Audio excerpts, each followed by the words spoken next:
The following is a paid program and does not necessarily reflect the opinions of the staff or management of Visionary-related entertainment.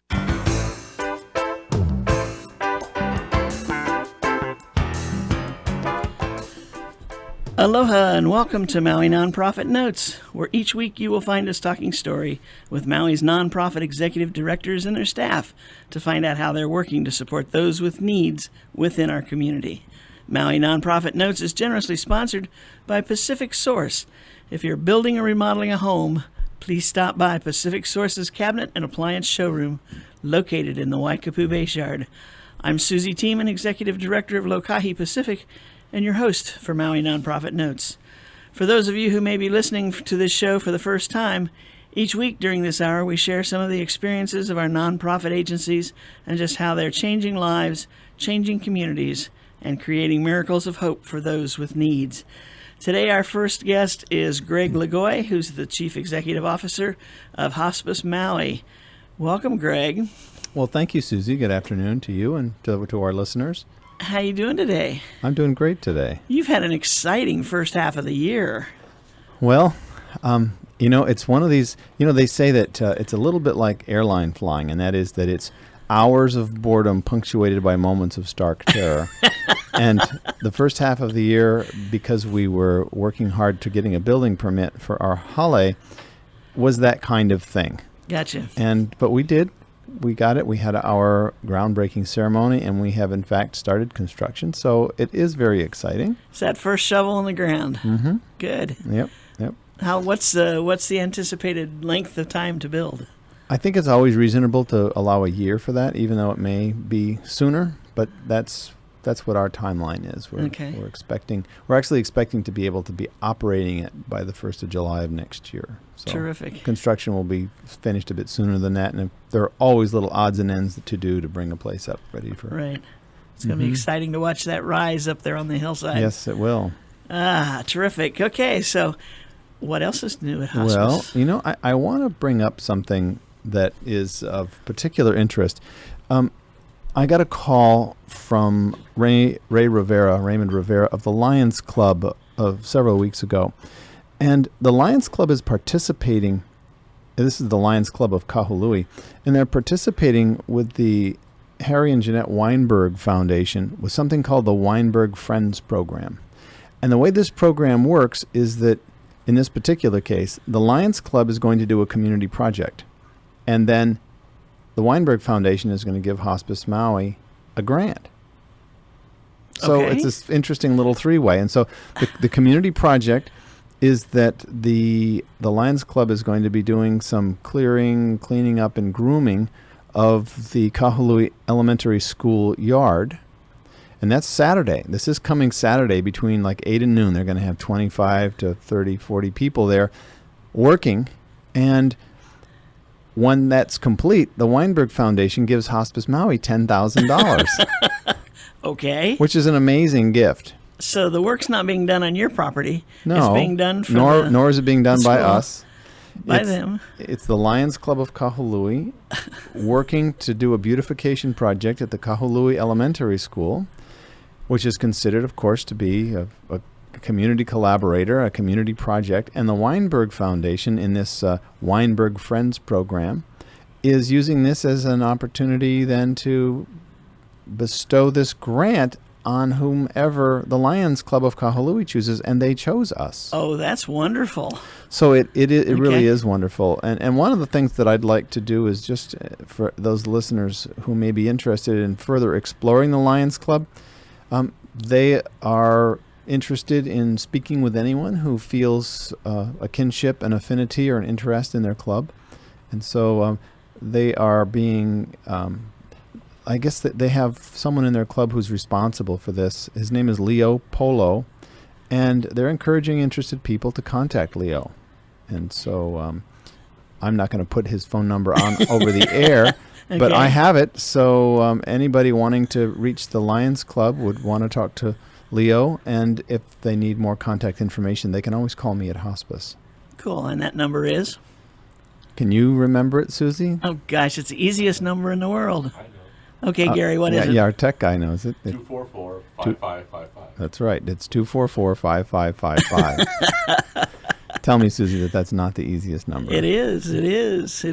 So the Weinberg and the Lions Club it is the basis for this whole thing. I mean, they do this annually or quarterly or... Well, I think what it is that Weinberg Foundation has this program called Weinberg Friends. And they select a service club. Oh, okay. So it's not always the Lions. No. Okay. And then the service club selects a beneficiary for both their efforts and a beneficiary for the Weinberg grant. Cool. So it's very cool. It is. That's great. I'm going to be calling you. That's a neat deal because the Lions Club, I mean, what would they do with a $10,000 grant? I mean, I'm sure they could find a good use for it. But well, they, one of their focuses is vision, right, and whatnot. So I'm sure they would have a use for it. But that's not the point. The question then is, what is Hospice Maui going to do with this money? And this is totally found money. Mm-hmm. Yep, totally. And so we actually have a very good use for it, and that is that there are often people who have a need for hospice care, and they want to stay at home, but they don't have the capacity to stay at home because they don't have someone to care for them all the time. And or someone needs to go into Holly Makua, and there's no way that they can pay Holly Makua for their room and board, and there's no insurance coverage, and that happens. In either of those two situations, this money goes into a fund that we then carefully expend in order to support these people with caregivers, either hiring private caregivers in the home or paying for their room and board in Holly Makua. So it's a special fund that we have that fits into our mission to support people who are terminally ill on Maui. Interesting. Wow, that's a great idea. And there you go. So when you're talking about caregivers at home, that's a fairly expensive proposition as well. But that's by the hour kind of thing. It is by the hour, but it's not usually a situation where someone needs someone there to hire 24/7 because that's not realistic. We don't have the resources for that, and if they don't, then that's what institutional care is for. It's for providing care for someone who can no longer care for themselves. Typically, though, it's a situation where the caregivers have to work, and so there's a chunk of time where maybe our volunteers are in part of that time, and maybe we need 4 hours or 5 hours in a part of the day to help cover. That's the kind of thing that we can put together so that when the caregiving situation isn't quite enough to stay at home the way it is, we can supplement it with some of this grant money. Very good. That comes in handy, I would think, fairly often. More often than we have the money for, right? Truthfully. Right. A more common scenario is that someone is in the hospital who is dying and they do not have a source of funds to go to Holly Makua. And they're wanting to go to Holly Makua. And this would supplement that fund as well, where we would be able to pay Holly Makua the room and board so that they would be able to be there and then receive hospice services when they're there. I see. So we do that fairly frequently for a few days here and a few days there.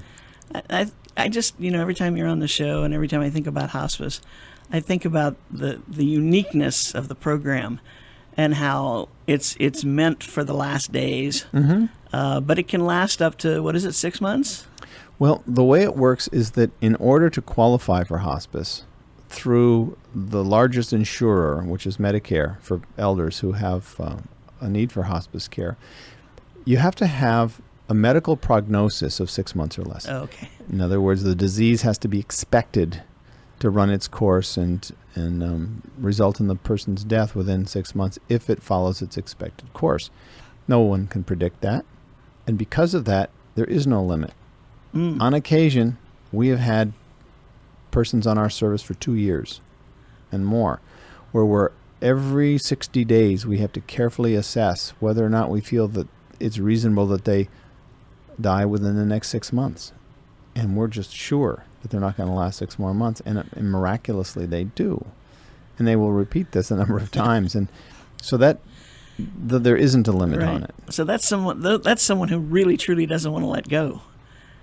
You could frame it that way. I believe that. You know? Okay. I mean, if because you hear stories about people saying it's okay to let go. You've lived a good life. You've done your, you've taken care of your family. It's usually this is in the first person. It's I've taken care of my family. I've lived a good life. I'm ready to let go. Really? It's never nobody you. Nobody says that to somebody? No, never. That is so inappropriate. Really? Oh yeah. I've heard that before. I mean, when they're on their deathbed anyway. I mean, it's like, do I let go today or tomorrow or hang on as much as I can? Now, to reframe, Really? yes, to reframe that, there is a way of saying something to that effect. You wouldn't say it like that. You would say, if you're hanging on for us. Okay. We're going to be okay. Okay. Because all you're wanting to do is say that, we're going to be okay. Right. So do for you what's right for you, as opposed to, why don't you just let go? Is that what that sounds like? Okay, kinda from the does. other side. That makes sense. I got you. Okay, yeah, but However, that sentence that you gave, if you put the I in there, I've lived it's up to you can't say to somebody, look, you've lived a complete life, so why don't you kind of get on your way, right? I don't think I was saying you've lived a complete life, but you've or fought the good fight with the battle of the disease you've got. Yeah. I mean, no. Don't go there. Okay. It would be if the person volunteers that and says, look, I've given the good fight. I've put in, my life has been rich. I've done everything. I'm ready to let this go. That's a very powerful statement. But for anybody but the person to sort of do that, there are other things you can say. Like, we fought this as hard. We fought together on this, don't hang on for us. We're going to be okay. That's the thing. It's like always, these discussions need to always be in the first person, whether you're on the caregiving side or the patient side, because that's where the truth is. You can't speak someone else's truth. Right. Interesting. Mm-hmm. And maybe that's what these people did, and they just say it kind of wrong or whatever. But, I'm not sure where you heard it. Yeah. And then, then there's always the distortion that comes with storytelling. So right. It's hard to say. Yeah. Interesting. I learned something. I hope folks in the audience heard something and got something out of that. It's one of the things, we periodically train our volunteers and our staff. We have a hospice training, and we have typically done it once or twice a year, but we're starting to solidify that. We're big enough and the need is there so that we are simply saying that we are doing this twice a year. And there's a training coming up in October, and it's about 30 hours of training. And this little banter that we just had about what is being sensitive and what isn't, what is appropriate, what isn't, we do communication exercises where people listen to each other in little, either one-on-one types of, little groups of two. And then they practice speaking, and then they practice listening. And then they listen from the three centers. They listen from their head, they listen from their heart, and they listen from their gut. And then they relay to the group the different sense, what's different about those three and how that feels differently. And people end up having a stronger sense of their communication and where it comes from, and to what extent is their communication meeting their need, to what extent is it really rooted in the need of the person that they're speaking with. And so these are the things in our training that we flesh out so that people don't have to lay in bed and wonder if they said the right thing. Gotcha. Because that's, in a sense, that's one of the things that makes this topic so difficult, is that each moment in our lives is really, it's a one-way street. It's a one-time opportunity. But we often have a sense that it's repeatable. If we go to the grocery store and we knock over the Jell-O rack and we forget half the things on our list and all this, we know we're going to the store again soon and we're going to be able to do it better. When you're working with someone who's dying imminently, that isn't the case. And so there's a lot of anxiety around getting it right the first time. And this is one of the things that we at hospice, because we do this and do this and do this so much, we have a lot of understanding of what the stakes are, what the issues are, what the communication anxieties can be and the blockages. And so these training classes are largely around communication, so that that discussion that we had would, if you came to our training, for instance, you'd end up with a different perspective. And then we would have a conversation here, and it would be a different conversation. Interesting. Puts an extra dimension to that, not what I said, but what I heard, or what you heard kind of thing. We got to take a short break, and we'll be right back with Greg Lagoy of Hospice Maui. Aloha from Pacific Source, and thank you for your support over the years. Pacific Source has offered more of what builders and homeowners value most in building materials and cabinet design. We've done this by offering superior customer service and products, as well as by designing kitchens and baths that are intelligent and elegant while staying true to your vision and budget. Visit our showroom in Waikapu in Central Maui, where we display a variety of cabinets as well as top-name appliances like Sub-Zero, Wolf, Viking, KitchenAid, and more. We display countertops, tile and wood flooring, and several brands of windows and doors, including Fleetwood multi-slides and La Cantina folding doors. Come in and talk to our designers about making your dreams become a reality. From concept to completion, we really believe our attention to detail and superior service are what sets us apart. Let us show you what we mean. We are a Pacific Source at 515 East Oahe Way in the Consolidated Base Yard in Waikapu, just off Waiko Road. Call us at 986-0380. That's 986-0380, or look us up online at packsource.com.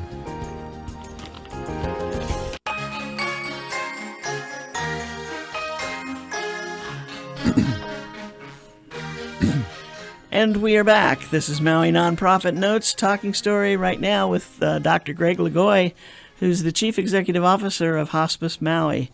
And I just learned a very important thing about those last stages and last comments that you might want to say, but how you should say them. Yeah, and it's I think what we really touched on was that the complexity of the topic justifies the 30 hours of training that we give our volunteers. And I just wanted to mention, just before that, we had talked about the idea that sometimes we have some patients who live 6 months or more. The typical patient on our service lives for 2.5 weeks. So that is the typical patient. We have patients that live hours. We have patients that occasionally live for years. Our average, if you mix all that together, runs around 50 days.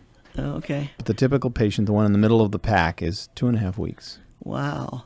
So now it's a doctor's recommendation that brings them to you. Is that, or someone's? It can be the patient themselves. It can be the family. Oh, okay. Which is why I try to speak whenever possible about in what situation is it appropriate to call hospice. Okay. The fact is, anybody can call us anytime and we will help inform them.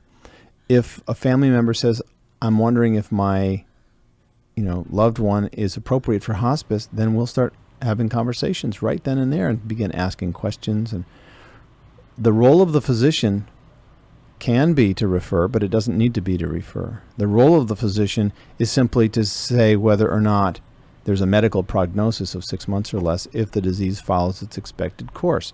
On occasion, a physician might be reluctant to give an opinion about that. And so we rephrase that and say, would you be surprised if this person died in 6 months with this particular situation? Oh, no, I wouldn't be surprised at all. Okay.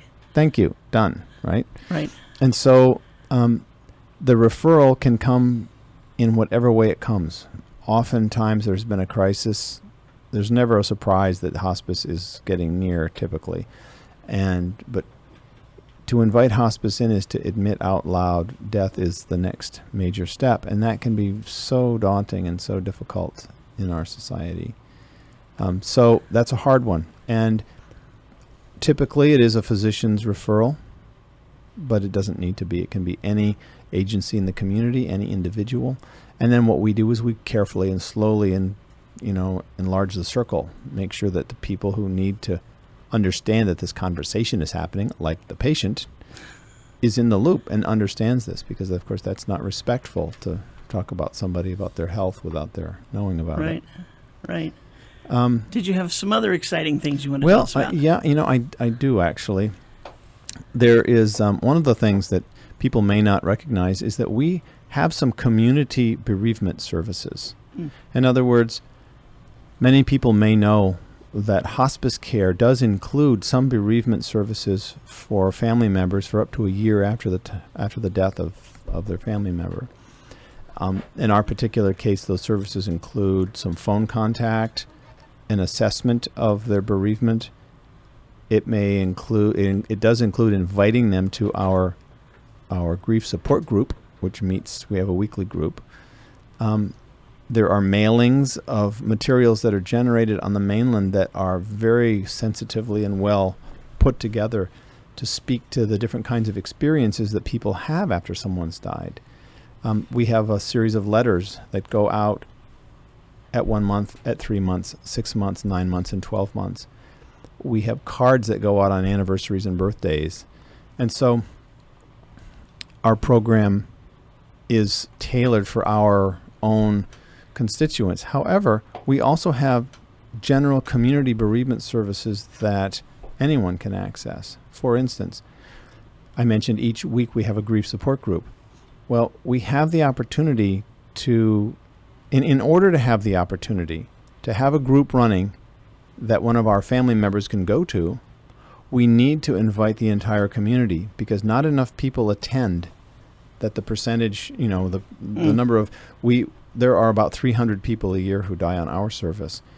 And their family members, because sitting in a group and having discussions about their experience of grieving with others isn't everyone's cup of tea. Right. There wouldn't be enough people sometimes on some days to have a group. So we open that up to the entire community. We call it HEAL Group. It stands for Helping Ease a Loss, HEAL, HEAL Group.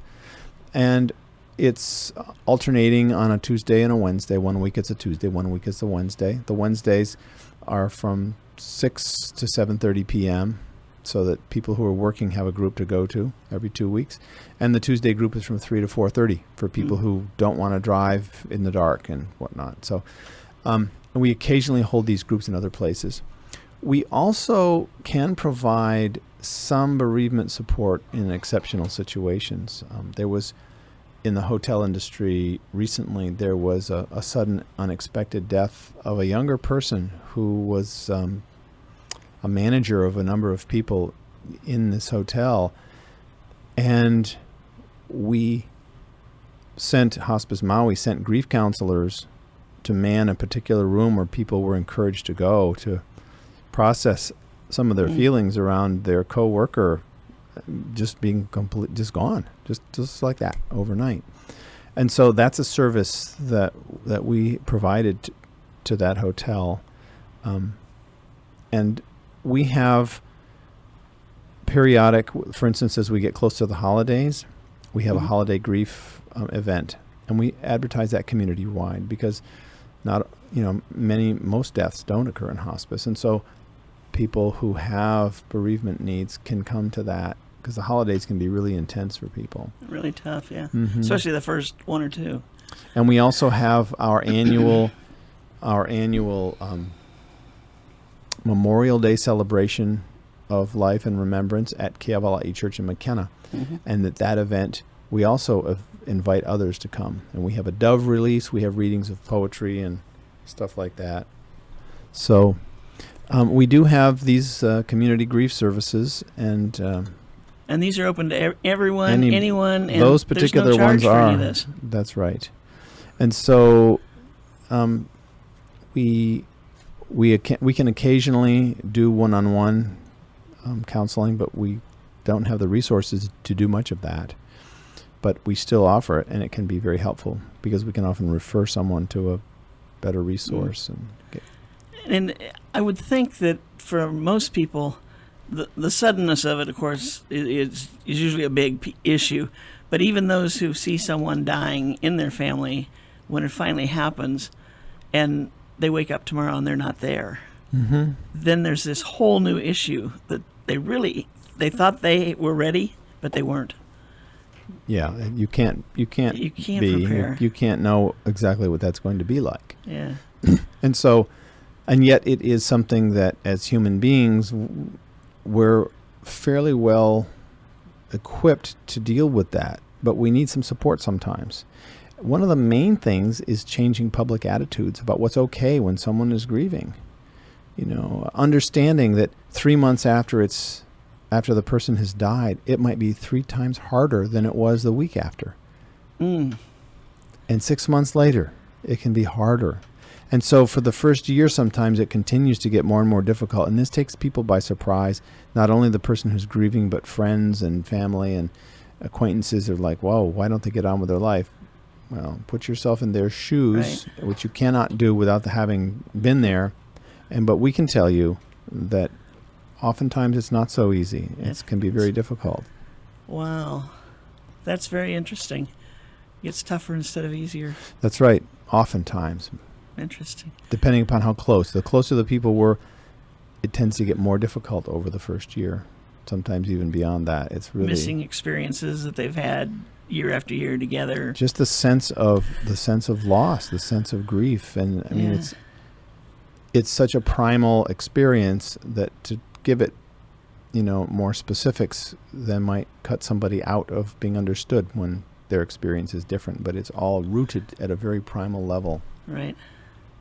Greg, thank you so much for joining us today and Pleasure. sharing your good news about your hospice Holly and your grant award and With the Lions Club and the Harry and Jeanette Weinberg Foundation. that's great. And people, be sure and call Greg at 244-5555.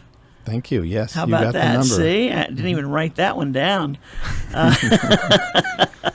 But keep up the good work. It's fabulous what you guys do, and I don't know how you do it day after day. Well, it's a calling. It's not a job. Right. So thank you. Thank you. I appreciate the opportunity We'll to. see you again soon. Okay. Okay. Aloha. Thanks, Greg. Have a great day. And now we're going to shift gears a little bit, and we're going to move some people around here. We've got some folks from the Hawaii Job Corps Maui Center. Is that right, Shane? Yes, that is correct. That's correct. Okay, and we got Shane. Is it Kaupololo? Yeah, Kaupololo. Kaupololo. That was close. Yeah, that was good. That was good. That was good. Okay, and you're a, what are you, a counselor? I'm actually the career transition specialist. Okay. So basically, my position is to help graduates or students that are graduating or exiting the program to help them find jobs, help them find housing, transportation needs around the community, basically. And I keep up with them for at least a year after they exit the program.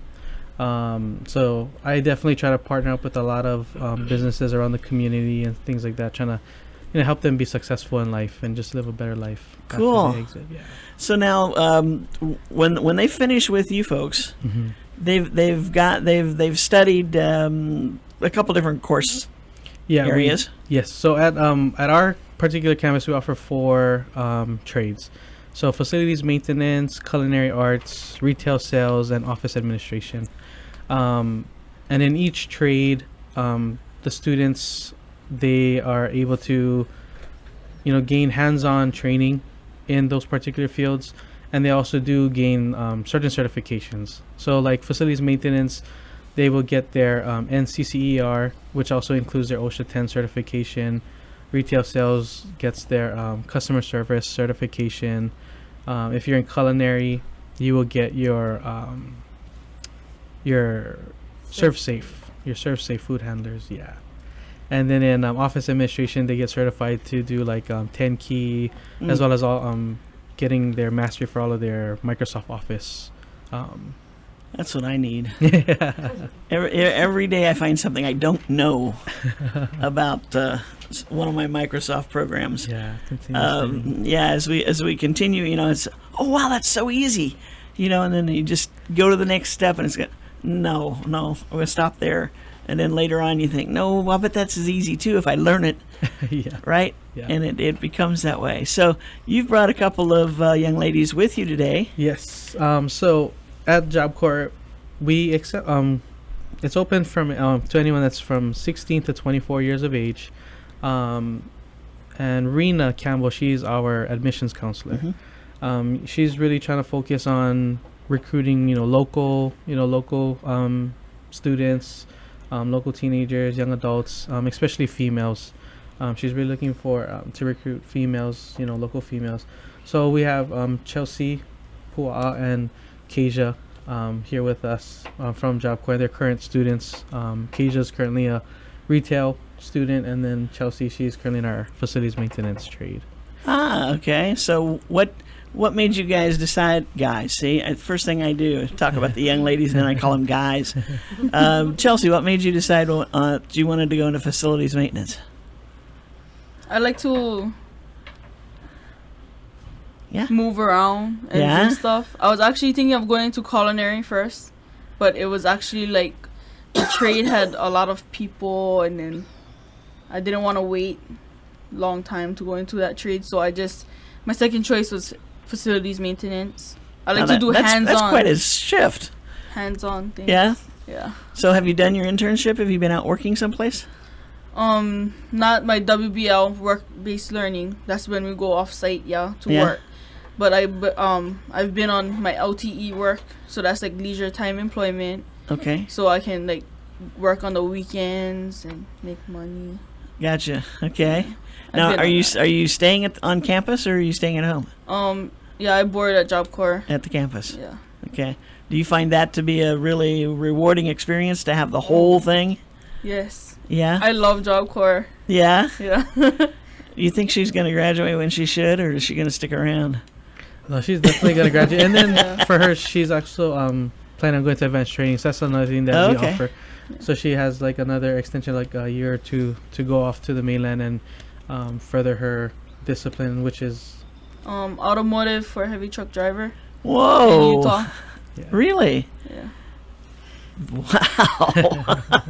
I never would have guessed that. What's the interest in that? I mean, why? My family own like a bus service, so Okay.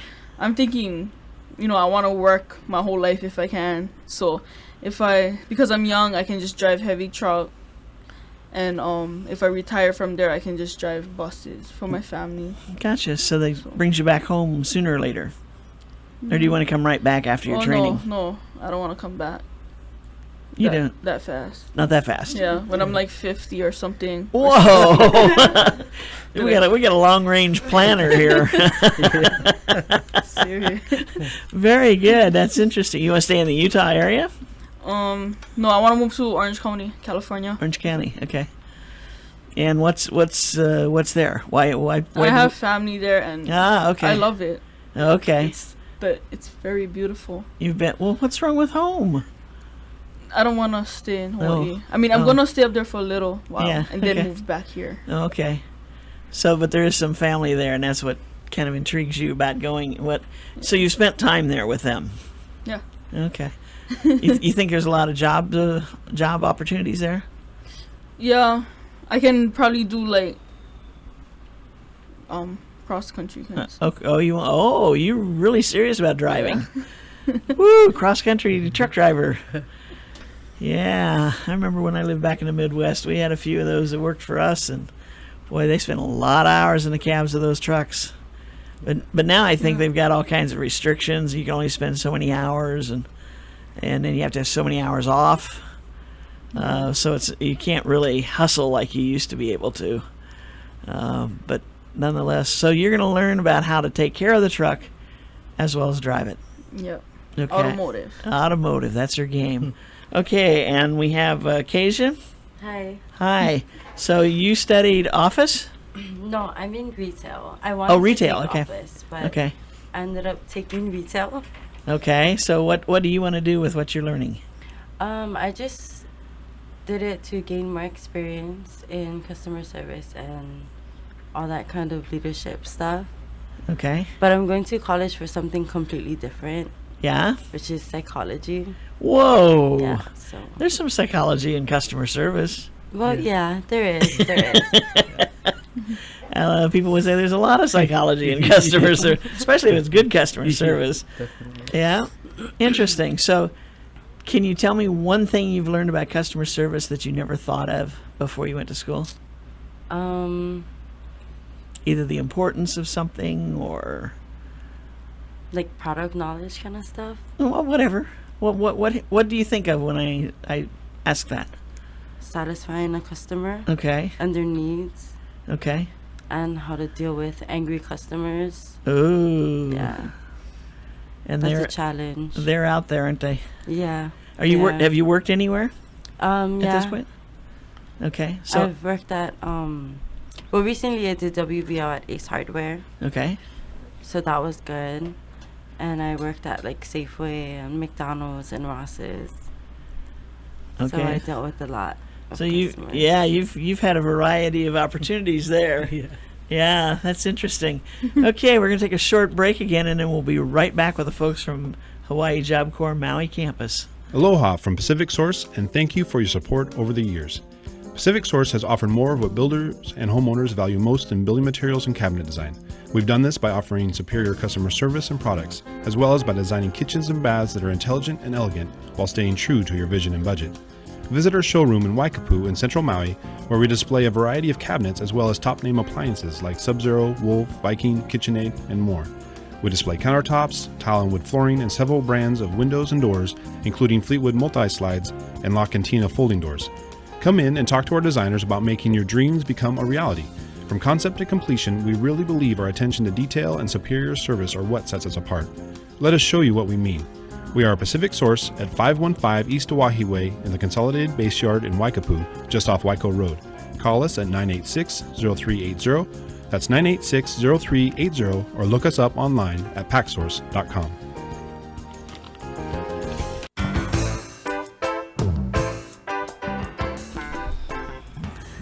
And we are back. This is Maui Nonprofit Notes, talking story with, right now, with the Hawaii Job Corps Maui Center, speaking with Shane Kapololo, who is a transition specialist. That's what I'm going to call you. How's that? Yep. He helps the students transition from being on campus and students to jobs outside. It may be that they graduate and take a local job or go on for further education. One of the things that I admire about the program is the transition allowance that you guys offer. What is it? It's $1,000 to assist you with transportation and housing as you finish school and start working wherever it is. Is that right? Yes. And then, of course, the job placement assistance, which, according to my notes, goes up to 9 months.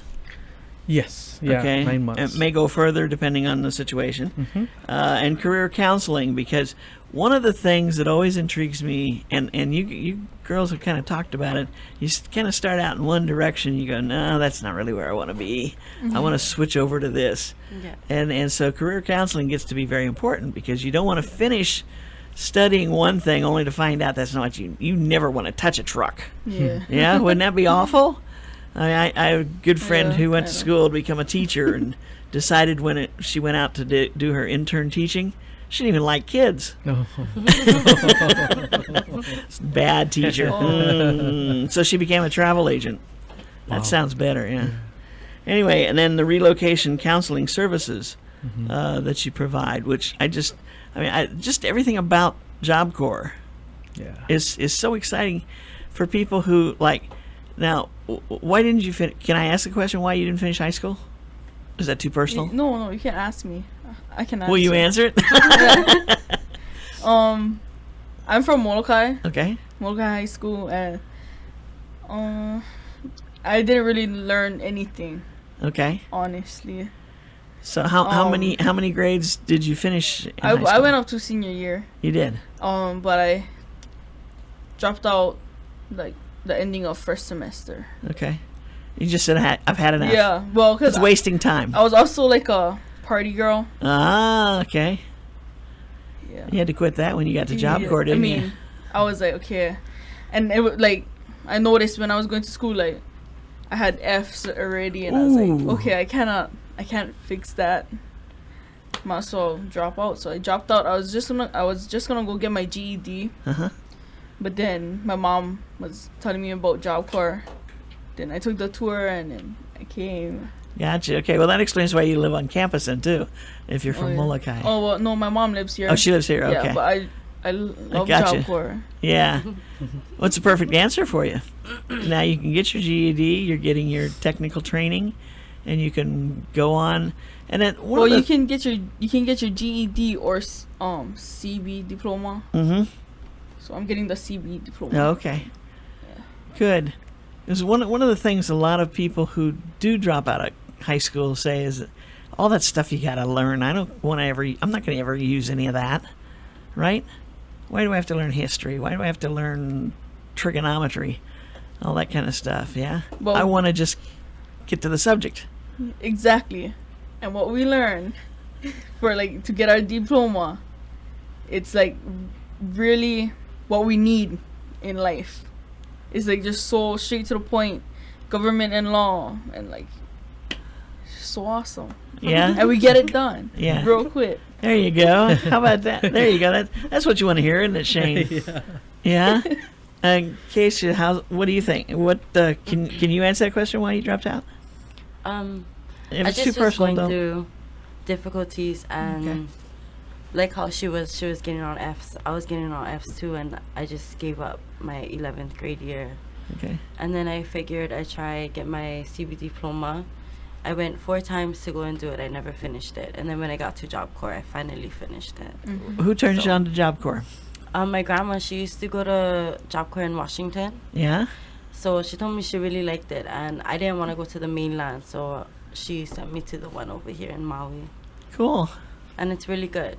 That's a whole different experience, isn't it? Yes. So awesome. Yeah. Job Corps is so awesome. Yes. So now, are you full student wise? Yes, we are full. Yeah. Wait list. Yes, Rena is actually, about to start a wait list. Yeah. She has some kids coming in that have to wait till a couple intakes to come in. Yeah. But as much as possible, like even though we're full, we are always exiting people every month and bringing people Right. in every month. So, she tries to keep a wait list as much as possible, but a lot of times, it's hard. Well, see, that's what I think is another neat thing about Job Corps is it's not on 6-month cycles or something, Yeah. where you have graduation in June and December and that's it. Like if you finish up next month, you go, and then that leaves a spot for somebody else to come in August. And it's like, okay, if it takes them 3 months, great. If it takes them a year and a half, that's great too. What's the longest that someone can be there? 2 years. Okay. They have up to 2 years in Job Corps. And then if they do decide to go to like advanced training, they get an additional year. And then even if they decide to go to college, like her, Keisha, she will actually be housed. She's going to room and board at Job Corps and will provide the transportation to and from school. Oh, okay. To her classes. You going to school here or are you going elsewhere? I'm going You're going the back to here. school. Yes. That's cool. Yes. So ultimately, what do you want to do? Overall, I wanted to become a teacher. Okay. Oh, and But- I just told that teacher story. Yeah, right. Shame on I me. know. It's alright. It's okay. You like kids. I love kids. Okay. I love working All with right. kids. So I'm still gonna go to school for psychology and then maybe like be a social worker for kids or Okay. help the kids who really need it. So now, at what point you in high school didn't get along at all? I mean, that's Not why you really. called it quits in the 11th grade, right? So, but now you're talking about getting back into the educational process, either as a counselor or a teacher or whatever. So you see something there. It just wasn't for you at that time. Yes. I wish I could take my high school years back, honestly, but I can't. So I'm gonna go to college and succeed there. You know, she learned this fast, quick, Yeah. right? Because there's a lot of people that would be twice her age before they'd realize what they gave up. Yeah. Yeah. But you've learned so much in the other direction. I mean, you've got the whole package now because you had some high school, you've had this training, you're going to go back, you're going to have college time and stay now. Can she stay on campus how long? She'll have like up to another year to be in Job Corps, and during that time, besides going to school, she can also find a job, probably down at the college, and they'll provide the transportation so she can save money. So when she does exit, she can, hopefully afford her own place, stuff like Okay. that. Yeah. Is there a stipend or something that goes along with exiting the program? Yeah, so they do, when you do exit, you do get an exit check or exit money. So if you complete a trade, just a trade, you can get up to $500. If you do earn your diploma as well as completing a trade, you can get up to $1,000. Wow. Yeah. And you're being paid all the while you're taking this training So every 2 weeks, I believe, they Yes, make about yes. $25 every 2 weeks. Yes. That's a little stipend that they get, but yeah, they do earn a little bit. So it's basically spending money because everything's paid for. Yes. You've got your meals there, which I understand are good. Oh yeah, I gained weight.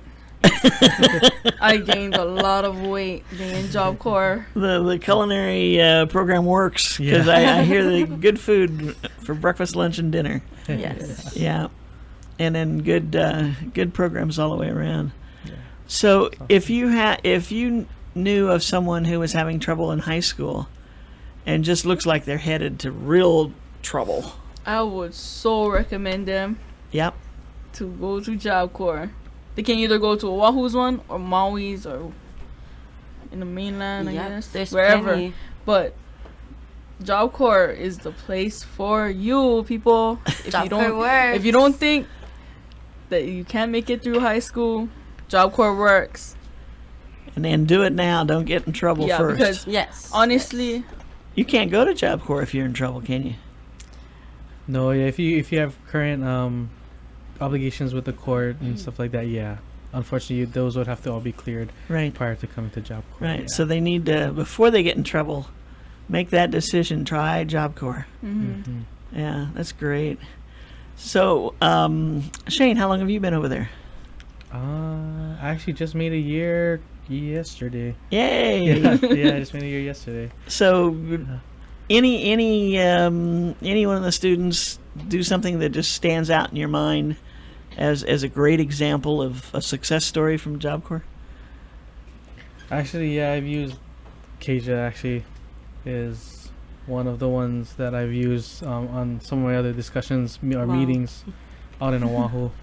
Yeah, I mean, from when she first came in to where she's at now, you know, it was a journey. It was an awesome journey. You know, to see her grow, you know, from not being able to finish high school, but now, you know, enrolled in college and about to start college, you know, this fall, you know, at UH Maui. So that was one of the many, but one of those He standouts. never would have told you that if he hadn't been on the I radio. don't think so. Yeah, That's wow. a big surprise to me. Isn't that That's awesome? awesome. Yes. That's a real testament to what you've done, what you've been able to do, Yeah. and Thank for you, your Shane. future. For your future, yeah. Well, I just, as you know, as Rena's been on the show a few times, and we've talked to different people. I know we've had folks who have gone on to further their education, like you're going to Utah. We've had them go. Somebody went to Massachusetts to some school over there for technology and so forth. And it's just to see the hope for the future. I think that's the big thing. oh yeah. Because when you're dropping out of high school, there isn't any hope. It's like you couldn't make that It's like you don't Who know am what I? will happen. Yeah. next. Yeah. right, and it would be very easy to get mixed up with the wrong crowd, and just all of a sudden it's 3 years later, and it's like, what happened? But to make the transition and know that high school is not the answer for you, and to go talk to the folks at Job Corps and get in there and get going with the program, you encourage each other, I would think, a lot at Job Corps. Yes. Yeah, because you all have a story. Yes. Yes. What We do encourage each Each other. other.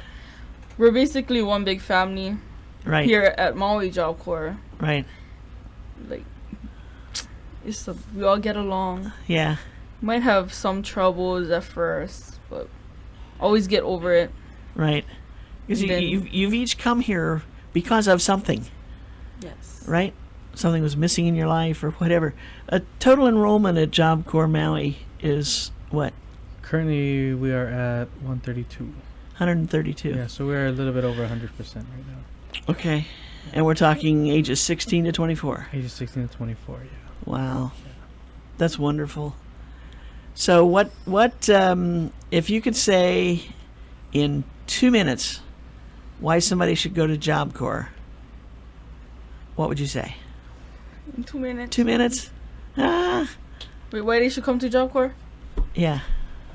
Because Job Corps is awesome. It's for anyone. You can even come to Job Corps if you graduate from high school. You can just come, get a trade that you are interested in, culinary. Okay, Maui is culinary, FM, facilities maintenance, retail, and business. Something It's just there so for everybody. awesome. Yeah. And it's free. And it's free. There- You have a there's place plenty, to stay. Yeah, plenty opportunity. You have hot water. You have food. I gained so much weight, but still healthy. There's a weight room. You can lose There's- weight if yeah. you want to. Yeah, you can do something about it too. Yeah. If there's like a big land, you can just go running and stuff. That's true. You're up there in a beautiful place. You Yeah, take but off. I just choose not to, so I'm just loading weight. Gotcha. You start working, it'll come off. It'll come off in that training. And you make a lot of new friends who become like family. Yes. Yeah. Now, do you still have some folks like from the Southern Islands, Micronesia, and so forth Yep, we still that, do. that come? Yes. Okay. Yes, yeah. I know there for a while there was a big push for that, but I seem to be hearing more and more local folks coming. Yeah, now that Rena's on, she's really been trying to get more locals into the program. She really wants to try and help the community, help families, help the students, and help them kind Right. of succeed. I know it always seemed like a shame to go out and bring in people to come to school when we've got so many here that could be helped if they just knew about it. Mm-hmm. Yes. And it's been one of the best kept secrets I think in town. Yes. Not to mention that it had a kind of a stigma years ago. Yeah. But it's not. I mean, you guys are great. Everybody that's come from up there has been great. And the future looks so bright for all of you. Thank you, Keisha and Chelsea, for joining us today, and good luck in your future. Thank you Thank so you. much. It's going to be a good one, I can tell. Yeah. And Shane, thank you for bringing them down. Oh, absolutely. Thank you so much for having us. It's my pleasure, my pleasure.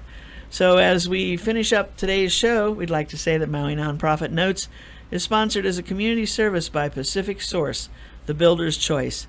Give Paul and his staff a call at 986-0380 or stop by their showroom in the Waikapu Base Yard on East Oahe Way to see how they can help you with your building project. The Maui Nonprofit Directors Association's mission is to provide personal and professional support to nonprofit executive directors, their organizations, and the community of Maui. Please visit our website at mauinonprofit.org for a list of member agencies. Today we visited with Dr. Greg Lagoy, Chief Executive Officer of Hospice Maui, and if you heard something that you'd like to know more about, give him a call at that ever-famous phone number, 244-5555. And we also visited with Shane Kapololo of Hawaii Job Corps, Maui Center. And Shane, what's your phone number up there? So it's 579-6525. And that's to find out more information about Job Corps. Do you have an open house or a day that you give tours or something? Yep. So every Thursdays at 10 o'clock in the morning, and then Okay. you can schedule that with Arena. Okay, cool. So you've heard from them and what they do. Excuse me. Mahalo for tuning in. Don't forget to join us again next week right here on Wednesday at noon at KAOI Radio, 1110 a.m., 96.7 FM, and 96.5 on the west side, when we'll be featuring representatives of two other member agencies of the Maui Nonprofit Directors Association. Until then, I'm Susie Tiemann, Executive Director of Lokahi Pacific and host for Maui Nonprofit Notes. Thanks again for joining us today. Have a great week, everyone. Alrighty. Aloha. Aloha. Thank you.